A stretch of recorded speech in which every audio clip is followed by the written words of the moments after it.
Episodio 253. Santiago el Mayor estaba más lejos que ninguno de los apóstoles, porque fue el primero que salió de Jerusalén a predicar, como dije arriba.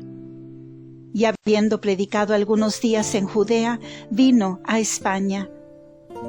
Para esta jornada se embarcó en el puerto de Jope, que ahora se llama Jaffa.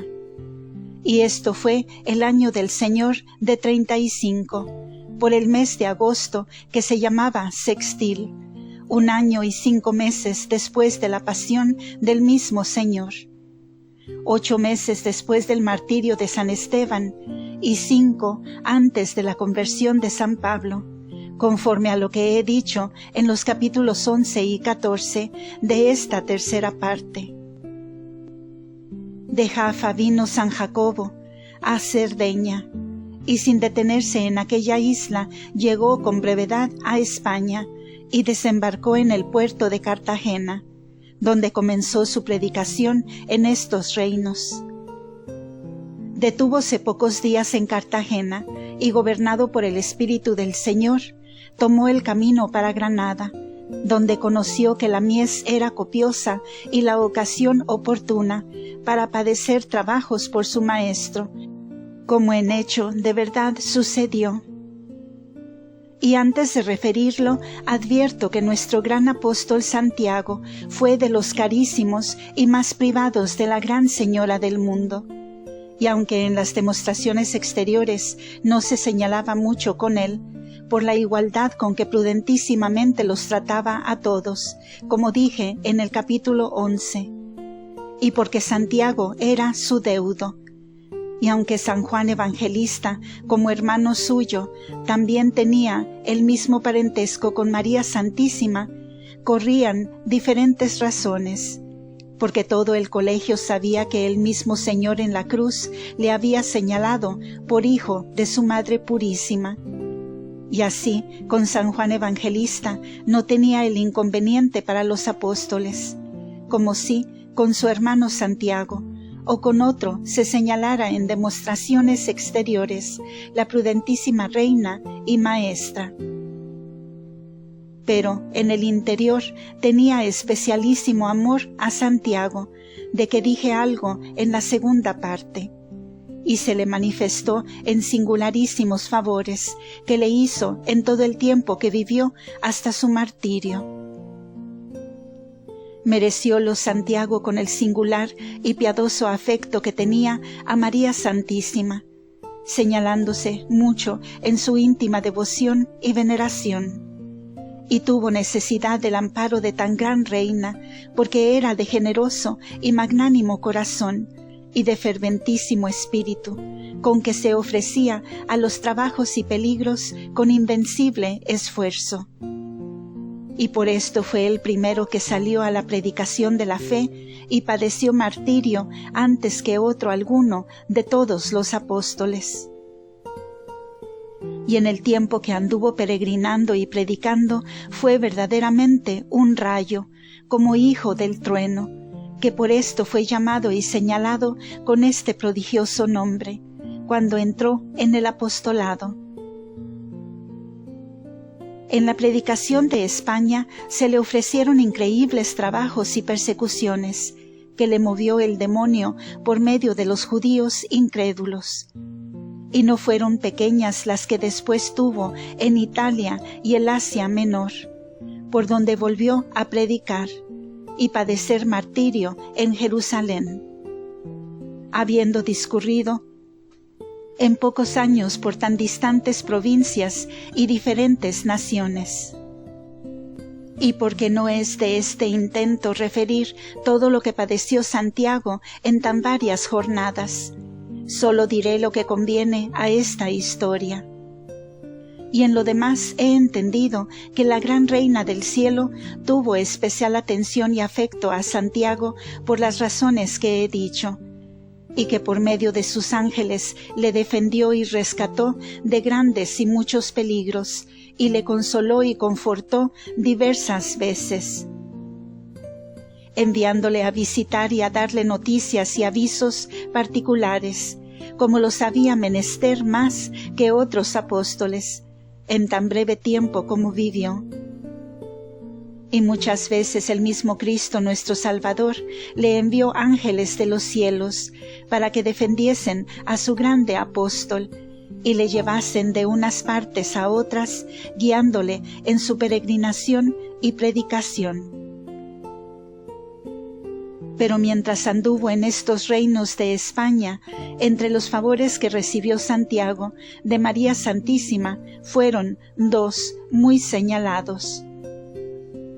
Porque vino la gran reina en persona a visitarle y defenderle en sus peligros y tribulaciones. La una de estas apariciones y venida de María Santísima a España es la que hizo en Zaragoza, tan cierta como celebrada en el mundo, y que no se pudiera negar hoy sin destruir una verdad tan piadosa, confirmada y asentada con grandes milagros y testimonios por 1600 años y más. Y de esta maravilla hablaré en el capítulo siguiente. De la otra, que fue primera, no sé que haya memoria en España, porque fue más oculta y sucedió en Granada, como se me ha dado a entender. Fue de esta manera. Tenían los judíos en aquella ciudad algunas sinagogas desde los tiempos que pasaron de Palestina a España, donde por la fertilidad de la tierra y por estar más cerca de los puertos del mar Mediterráneo, vivían con mayor comodidad para la correspondencia de Jerusalén. Cuando Santiago llegó a predicar a Granada, ya tenían noticia de lo que en Jerusalén había sucedido con Cristo nuestro Redentor. Y aunque algunos deseaban ser informados de la doctrina que había predicado y saber qué fundamento tenía, pero a otros y a los más había ya prevenido el demonio con impía incredulidad, para que no la admitiesen ni permitiesen se predicase a los gentiles, porque era contraria a los ritos judaicos y a Moisés. Y si los gentiles recibían aquella nueva ley, destruirían a todo el judaísmo. Y con este diabólico engaño impedían los judíos la fe de Cristo en los gentiles, como sabían que Cristo nuestro Señor era judío, y viendo cómo los de su nación y de su ley le desechaban por falso y engañador, no tan fácilmente se inclinaban a seguirle en los principios de la Iglesia.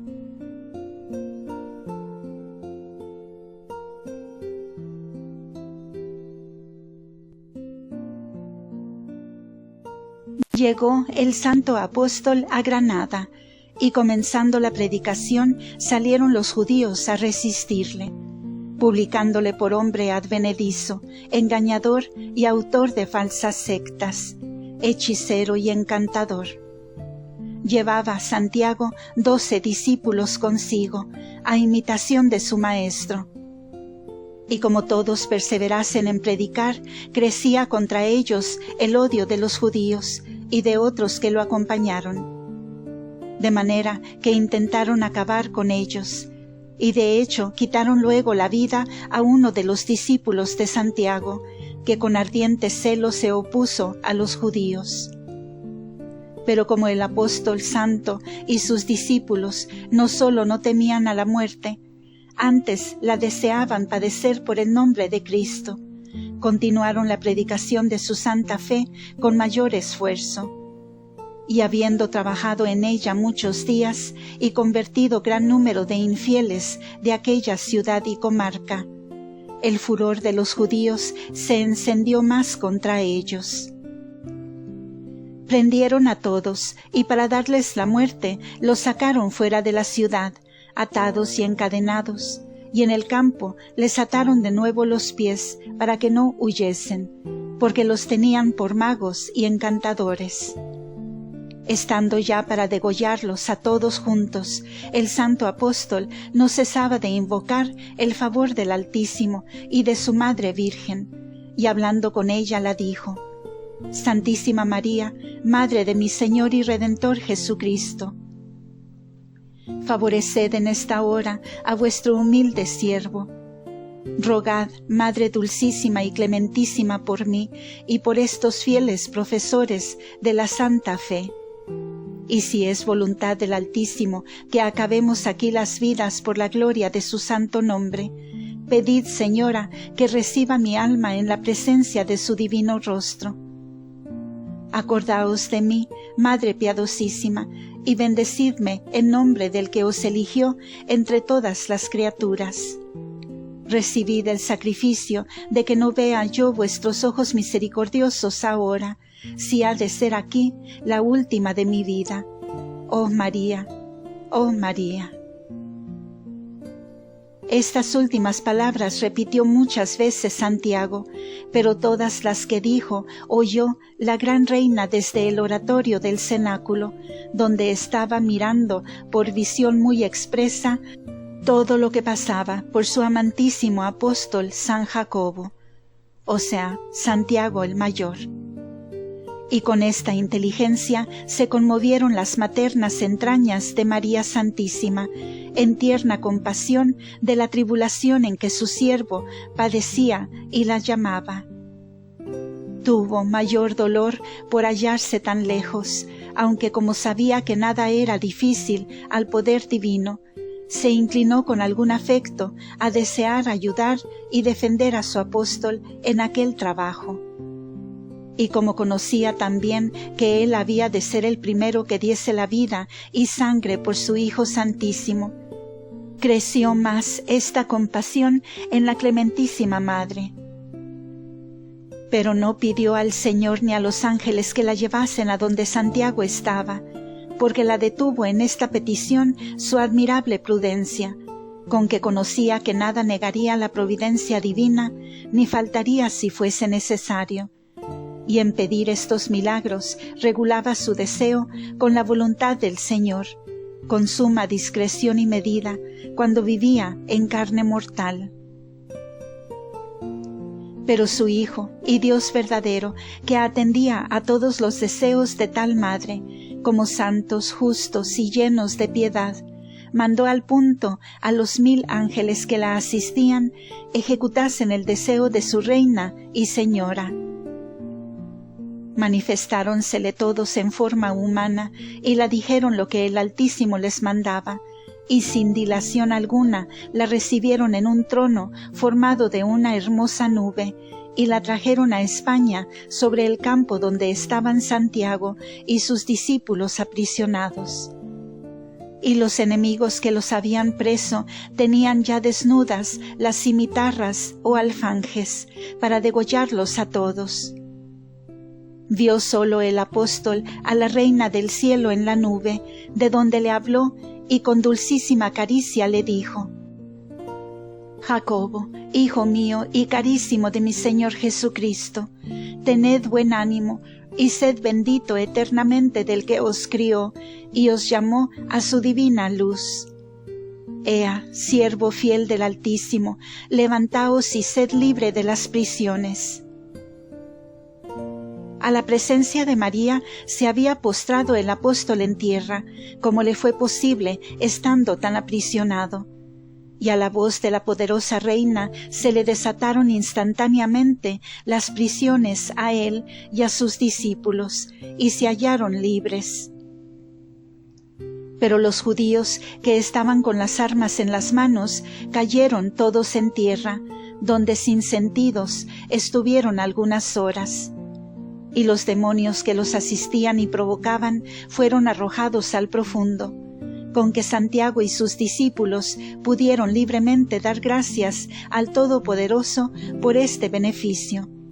Y al mismo apóstol singularmente las dio a la Divina Madre con incomparable humildad y júbilo de su alma. Los discípulos de Santiago, aunque no vieron a la reina ni a los ángeles, del suceso conocieron el milagro, y su maestro les dio la noticia que convino para confirmarlos en la fe y esperanza y en la devoción de María Santísima. Fue mayor este raro beneficio de la reina, porque no sólo defendió de la muerte a Santiago, para que gozara toda España de su predicación y doctrina, pero desde Granada le ordenó su peregrinación y mandó a 100 ángeles de los de su guarda, que acompañasen al apóstol y le fuesen encaminando y guiando de unos lugares a otros, y en todos le defendiesen a él y a sus discípulos de todos los peligros que se les ofreciesen. Y que habiendo rodeado a todo lo restante de España, le encaminasen a Zaragoza. Todo esto ejecutaron los 100 ángeles, como su reina se lo ordenaba, y los demás la volvieron a Jerusalén. Y con esta celestial compañía y guarda peregrinó Santiago por toda España, más seguro que los israelitas por el desierto. Dejó en Granada algunos discípulos de los que traía, que después padecieron allí martirio, y con los demás que tenía y otros que iba recibiendo, prosiguió las jornadas predicando en muchos lugares de la Andalucía. Vino después a Toledo, y de allí pasó a Portugal, y a Galicia, y por Astorga, y divirtiéndose a diferentes lugares, llegó a La Rioja, y por Logroño pasó a Tudela y Zaragoza, donde sucedió lo que diré en el capítulo siguiente. Por toda esta peregrinación fue Santiago dejando discípulos por obispos en diferentes ciudades de España, y plantando la fe y culto divino. Y fueron tantos y tan prodigiosos los milagros que hizo en este reino, que no han de parecer increíbles los que se saben, porque son muchos más los que se ignoran. El fruto que hizo con la predicación fue inmenso, respecto del tiempo que estuvo en España, y ha sido error decir o pensar que convirtió muy pocos, porque en todas las partes o lugares que anduvo, dejó plantada la fe. Y para esto ordenó tantos obispos en este reino para el gobierno de los hijos que había engendrado en Cristo.